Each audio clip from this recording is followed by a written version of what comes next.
High guys, welcome to crick chat with Venkatesh. Big bash లీగ్లో బాబర్ ఆజంకి అవమానం జరిగిందా అనే దాని గురించి మనం వీడియోలో మాట్లాడదాం. మీరు అనొచ్చు, బాబర్ ఆజంకి అవమానం జరిగితే ఏంటి, సన్మానం జరిగితే మనకెందుకు అనొచ్చు. అది కాదు, ఇక్కడ నేను స్ట్రెస్ తెలుసుకున్న పాయింట్స్ రెండు ఉన్నాయి. ఒకటి ఫ్రాంచైజ్ లీగ్స్ సంబంధించి, రెండోది ఈ సోకాల్డ్ స్టార్ క్రికెటర్స్ ఉన్నారే వాళ్ళ యాటిట్యూడ్కి సంబంధించింది. ఫస్ట్ అండ్ ఫార్మోస్ట్ ఏం జరిగిందో మీకు ఈ పాటికి వీడియో వైరల్ అవుతూ ఉంది. దాని గురించి ఇన్స్టాగ్రామ్ తర్వాత సోషల్ మీడియా ఫాలో వాళ్ళందరికీ ఈ పాటికి మీరు అది చూసే ఉంటారు. అదేమైందంటే సిడ్నీ సిక్సర్స్ మ్యాచ్లో ఓపెనింగ్ చేశారు, 140 రన్స్ పార్ట్నర్షిప్ చేశారు Steve Smith and Babar Azam. ఈ సీజన్లోనే ఆడుతున్నాడు బాబర్ ఆజం, ఆడుతున్నాడు. రిజ్వాన్ ఏమో ఎంఆర్కి ఆడుతున్నాడు, మెల్బోర్న్ టీంకి. Babar Azam is playing for Sydney Sixers. ఈ సీజన్లో ఆడుతున్నారు ఇద్దరు కూడా. So Babar Azam and Steve Smith మధ్య ఒక మంచి పార్ట్నర్షిప్, 140 రన్స్ పార్ట్నర్షిప్ వచ్చింది. ఆ పార్ట్నర్షిప్ సందర్భంలో 11 ఓవర్స్ ఎండింగ్ అప్పుడు 11th ఓవర్ లాస్ట్ బాల్కి బాబర్ ఆజం బాల్ని లాంగ్ ఆన్ వైపు ఆడి he was going down for a single. But Steve Smith said no, stop. అక్కడ సింగిల్ ఉంది, single was very much on. Single ఖచ్చితంగా వస్తుంది, కానీ బాబర్ ఆజంని సింగిల్ తీసుకోకుండా ఆపాడు. మామూలుగా మనం టెయిల్ ఎండర్స్ చూస్తాం కదా, స్లాగ్ ఓవర్స్ టైంలో మెయిన్ బ్యాట్స్మెన్ ఏం చేస్తారు, టెయిల్ ఎండర్స్ని సింగిల్స్ తనకు రన్ వచ్చినా తీసుకోడు, వాళ్ళు తీసుకోపోయినా వాళ్ళని ఆపుతాడు, because he wants to keep strike.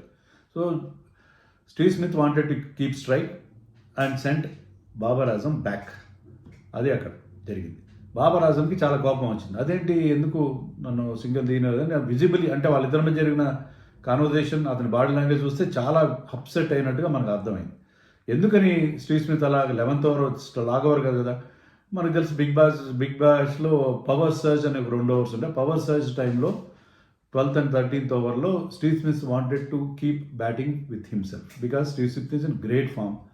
Babur Azam అప్పటి 47 రన్స్ చేశాడు, 38 balls 37 balls చేశాడు.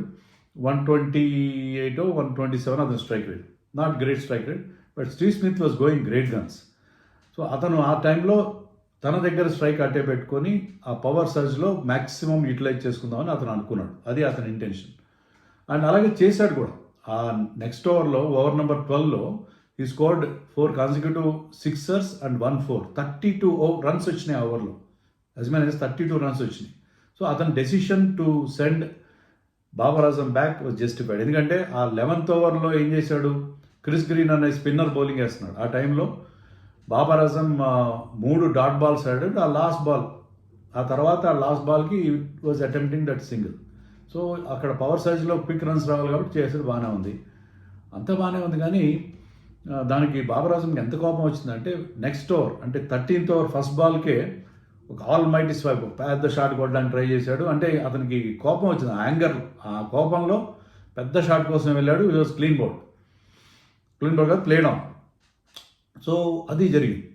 సో అది వస్తూ పెవిలియన్కి వెళ్తూ లాస్ట్లో బ్యాట్తో ఆ బౌండరీ క్వశ్చన్ ఉంటుంది కదా, దాన్ని గట్టిగా అట్లా బాది తన యాంగర్ని చూపించుకుంటూ వెళ్ళాడు. So he was totally angry, fully angry with the decision of Steve Smith. అది అక్కడ జరిగింది. దీని మీద పాకిస్తాన్లో చాలా యాంగ్రీ రియాక్షన్ వస్తున్నాయి. బాబర్ ఆజం వాళ్ళకి కింగ్ రావాలి, వాళ్ళు అతను కింగ్ అంటారు. సరే, కింగ్స్ అన్ని ఏ దేశానికి ఆ దేశానికి కింగ్ అనుకోండి. చిన్న దేశాలకి ఇప్పుడు భూటాన్ కూడా కింగ్ ఉంటాడు, కింగ్ అంటారు. కాబట్టి ఆ కింగ్ని అలా అవమానిస్తారు. World class player, best batsmen, అతను అలా అవమానిస్తారని చెప్పి పాకిస్తాన్లో రకరకాల గగ్గులు పెడుతున్నారు. దాంట్లో కూడా కొంత జస్టిఫికేషన్ ఉంటుంది అండి బాబర్ ఆజం.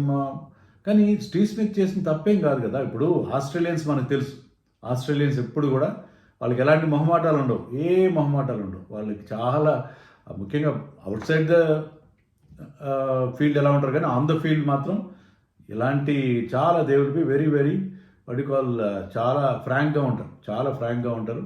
అది వాళ్ళు అనుకున్నాడు ఖచ్చితంగా. ఎందుకంటే స్టీవ్ స్మిత్ 47 balls మంచి 100 కొట్టాడు. చాలా మామూలుగా స్టీవ్ స్మిత్ కూడా పెద్ద బిగ్ హిట్టింగ్ ఏం కాదు, అందుకే ఐపీఎల్లో అతను అన్సౌల్డ్ అవుతాడు. కానీ స్టీవ్ స్మిత్ ఏంటంటే ఇప్పుడు మంచి ఫామ్లో ఉన్నాడు అప్పుడు, కాబట్టి అతను ఆ రిథంలో ఉన్నాను, నేను ఫామ్లో ఉన్నాను, బిగ్ హిట్టింగ్ మూడ్లో ఉన్నానని చెప్పి అతను చేశాడు. దాంట్లో తప్పేం లేదు. బట్ అది that did not go well with Pakistanis. But Babar Azam strike rate ఎప్పుడు కూడా సమస్య కదా. అతను ఓవరాల్ T20 స్ట్రైక్ రేట్ తీసుకుంటే, T20 ఇంటర్నేషనల్స్ కానీ తీసుకుంటే 128 మాత్రమే ఉంది. అందుకనే అతను పాకిస్తాన్ T20 స్క్వాడ్లో కూడా అతను ఉండట్లేదు కదా, రెగ్యులర్గా ఉండట్లేదు కదా. So Babar Azam is not a T20 player, is a very good test player. మంచి కవర్ డ్రైవ్ ఉంది, మంచి class player. I respect his ability and he's well behaved generally.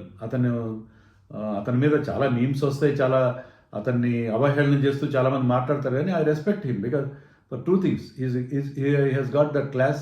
అతను మంచి ఎబిలిటీ ఉన్న player. May not be T20 power hitting type కాకపోవచ్చు.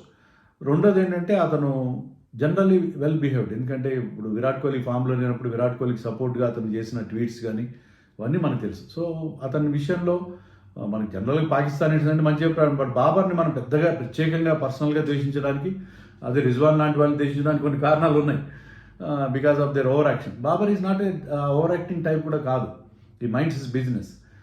So అతని మీద మనకి ఎలాంటి ప్రత్యేకమైన ప్రేమ కానీ ద్వేషం కానీ లేవు. కానీ ఆ ఇన్సిడెంట్ని మనం ఎలా చూడాలంటే, అసలు బాబర్ ఆజం ఎందుకు తీసుకున్నారు బిగ్ బ్యాష్లో, అది కదా క్వశ్చన్. రిజ్వాన్ కూడా తీసుకున్నారు. నేను ఇప్పటివరకు వాళ్ళు ఆడిన బిగ్ బ్యాష్ వాళ్ళ రికార్డు కూడా చూశాను. బిగ్ బ్యాష్లో ఇప్పటివరకు వాళ్ళు ఆడిన దాంట్లో Babar Azam strike rate is around 107 runs కొట్టాడు, కానీ 107 అవుతుంది స్ట్రైక్ రేట్ ఉంది.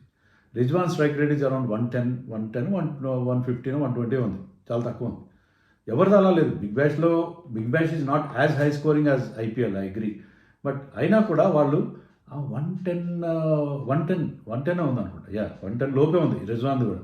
సో 110 లోపు స్ట్రైక్ రేట్తో how can you justify your presence in a big bash లాంటి బిగ్ లీగ్స్లో మీ ప్రెజెన్స్ ఎలా జస్టిఫై చేస్తారు? అసలు ఎందుకు తీస్తున్నారు వీళ్ళని?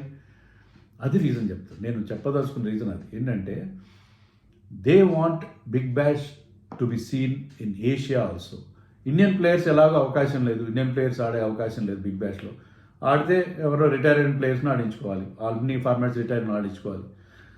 కానీ బాబర్ ఆజం, రిజ్వాన్ లాంటి who are stars in Pakistan, వాళ్ళు కనుక బిగ్ బ్యాష్లో ఆడితే బిగ్ బ్యాష్ చూస్తారు కదా, బిగ్ బ్యాష్ని అక్కడ చూస్తారు. దానివల్ల వ్యూయర్షిప్ పెరుగుతుంది బిగ్ బ్యాష్కి పాకిస్తాన్లో. Pakistan is a big country, numbers wise, viewership, fan base wise చాలా పెద్ద బిగ్ కంట్రీ. అక్కడ మర్చండైజ్ అక్కడ అమ్ముడుపోతుంది. తర్వాత రకరకాల బెనిఫిట్స్ ఉంటాయి. యాడ్స్ పాకిస్తాన్లో కూడా చూస్తున్నారు, మా మ్యాచ్ అని చెప్పి పాకిస్తాన్ యాడ్స్ కొని వస్తాయి వాళ్ళకి. రకరకాల కమర్షియల్ బెనిఫిట్ కోసం తీసుకున్నారు. మరి వీళ్ళు ఎందుకు తీసుకున్నారు? మెల్బోర్న్ రెనగేట్స్ వాళ్ళు, తర్వాత సిడ్నీ సిక్సర్స్ వాళ్ళు. నెక్స్ట్ అది టర్న్స్లో అంటే బిగ్ బ్యాష్ మేనేజ్మెంట్ నెక్స్ట్ వీళ్ళు ఇంకొక పాకిస్తాన్ ప్లేయర్ తీసుకోండి. పాకిస్తాన్ ప్లేయర్స్ గతంలో కూడా ఆడారు. హరీష్ రౌఫ్ కానీ, షాన్షా అఫ్రీది లాంటి వాళ్ళు, అంతమంది హసన్ అలీ ఆడాడు. వీళ్ళందరూ ఏంటంటే ఆన్ మెరిట్ షాదాబ్ ఖాన్ కూడా ఆడినట్టున్నాడు. వాళ్ళు ఆన్ మెరిట్, ఎందుకంటే they are very good bowlers, ఆ రకంగా ఆడారు. కానీ వీళ్ళని తీసుకోవడంలో, రిజ్వాన్ని కానీ బాబర్ని కానీ తీసుకోవడం ఏంటంటే బిగ్ బ్యాష్ లీగ్ని పాకిస్తాన్లో చూసేలా చేయడం అనేది వాళ్ళ ఉద్దేశం. సో కమర్షియల్ ఇంట్రెస్ట్ ఎలా ఉంటాయి లీగ్స్కి అనే దాన్ని నేను చెప్తాను. మొన్న కూడా నేను ముస్తఫిజుర్ ఇన్సిడెంట్ మీద చేసిన వీడియోలో ఇదే చెప్పాను. ముస్తఫిజుర్ని కోల్కతా టీం తీసుకోవడానికి కారణం ఏంటంటే, బెంగాల్ టీం అది, KKR, వాళ్ళకి జనరల్గానే వ్యూయర్షిప్ ఉంటుంది బెంగాలీ సెంటిమెంట్తో. దాంతోపాటు ఒక బంగ్లాదేశ్ ప్లేయర్ ఉంటే, గతంలో కూడా చాలామంది Bangladesh players, Shakib Al Hasan played for 8 seasons I think. And తర్వాత మోర్తజా ఆడాడు వాళ్ళకి, లిటన్ దాస్ ఆడాడు. So they take those foreign players Bangladesh players because వాళ్ళ ఫ్యాన్ బేస్ని బంగ్లాదేశ్లో పెంచుకునే ప్రయత్నించారు. అలాగే చెన్నైలో శ్రీలంకన్ తమిళ్స్ని తీసుకుంటారు, లైక్ ముత్తయ్య మురళీధర్, ఎందుకంటే వాళ్ళకి ఆ సెంటిమెంట్ ఉంటుంది. సో ఆ రకమైన, అంటే అది ఆ కమర్షియల్ కన్సిడరేషన్స్ హైలైట్ చేయడం కోసం చెప్తున్నాను. అయితే బాబర్ ఏదో గొప్ప T20 ప్లేయర్ అని, రిజ్వాన్ గొప్ప T20 ప్లేయర్ అని తీసుకోలేదు. They are not justifying their place in their teams. అంటే కొన్నిసార్లు వాళ్ళ సాలిడిటీ కూడా అవసరం ఉంటుంది వాళ్ళకి. But in general these selections are based on pure commercial interest. అది నేను చెప్పదలుచుకున్నది. సో ఆ కమర్షియల్ ఇంట్రెస్ట్లో తీసుకున్నారు. రెండోది నేను చెప్పదలుచుకున్నది, బాబర్ లాంటి వాళ్ళు ఇలాంటివి హర్ట్ కాకూడదు. ఎందుకంటే they should know that their presence, ఈ ఫార్మాట్ నాకు అంత సూటబుల్ కాదు. నేను పాకిస్తాన్లో నేను కింగ్ కావచ్చు, నాకు అక్కడ బ్రహ్మాండమైన ఫ్యాన్ బేస్ ఉండొచ్చు, నాకు అవమానంగా ఫీల్ కాకూడదు. ఎందుకంటే యూ షుడ్ రియలైజ్, ఎప్పుడైతే ఒక ప్లేయర్ చాలా హంబుల్గా ఉంటాడో అక్కడ నీ వాల్యూ పెరుగుతుంది. అంతేగాని నేను బాబర్ ఆజం కాబట్టి నాకు సింగిల్ రిఫ్యూజ్ చేస్తారా అంటే కొన్ని సందర్భాలు చేస్తారు. Dhoni used to refuse single to some big players also. Situation ఒకసారి సిచ్యుయేషన్లా ఉంటుంది. ఆ సిచ్యుయేషన్లో ఖచ్చితంగా Steve Smith was better player to play in the power surge, దాంట్లో ఎలాంటి సందేహం లేదు. అయినా ఐఎమ్ బాబర్ ఆజం అనుకుంటే ఐఎమ్ సో అండ్ సో అనుకుంటే చాలా ప్రమాదం. అది ప్లేయర్స్కి ఎప్పుడు కూడా ఏ ప్లేయర్ కూడా అనుకోకూడదు. నాకు I remember IPL second season 2009లో ఢిల్లీ క్యాపిటల్స్కి గ్లెన్ మెగ్రా ఆడేవాడు. గ్లెన్ మెగ్రా ఢిల్లీ క్యాపిటల్స్కి ఆడుతున్నప్పుడు Glenn McGrath was benched almost for the entire season అనుకుంటా. ఎందుకంటే he's not a T20 kind of bowler, is a test match bowler. Test match length వేస్తాడు, test మ్యాచ్లో ఆ మెట్రోనామికల్ యాక్యురసీ ఉంటుంది దానికి, కరెక్ట్గా on or outside the off stump అది వేస్తాడు. సటిల్ వేరియేషన్స్ ఉంటాయి, సర్ప్రైజ్ బౌన్సర్ ఉంటుంది. Is out and out test match player. Dale Steyn కూడా. But McGrath was benched in that season and a rookie Dirk Nannes also from Australia. Dirk Nannes was preferred. నాకైతే అప్పట్లో, అంటే అప్పటికి ఇంకా నాకు IPL dynamics కానీ IPL style కానీ నాకు అర్థం కాలేదు. నాకు ఆ డగౌట్లో మెగ్రా లాంటి ఒక గ్రేట్ బౌలర్ని చూస్తే నాకు బీపీ పెరిగిపోయింది. అరే వీళ్ళని ఢిల్లీ క్యాపిటల్స్ వాళ్ళు మెగ్రాని కూర్చోబెట్టేసి డర్క్ నానస్ ఆడిస్తున్నారు. అదే నా పేస్ ఉంది, is a T20 bowler, out and out T20 bowler. అని నాకు అప్పటికి ఇంకా నేను దానికి ఇంకా ట్యూనప్ కాలేదు, కొత్త కదా నాకు కూడా ఆ T20 ఫార్మాట్. సో నాకు చాలా కోపం వచ్చింది. కానీ తర్వాత later I have realise that T20 players are totally T20 is different ball game all together. So ఇలాంటివి దృష్టిలో పెట్టుకుని ఈగో లేకుండా ఉంటే బాబర్ ఆజం కూడా మంచిది, అది ఇన్ జనరల్ అతను మంచిది. తర్వాత ఈ కమర్షియల్ కన్సిడరేషన్స్ ఎలా ఉంటాయి బిగ్ బ్యాష్లో, the presence of Babar Azam and Rizwan అసలు రీజన్ ఏంటనేది చెప్పడం కోసం వీడియో చేశాను.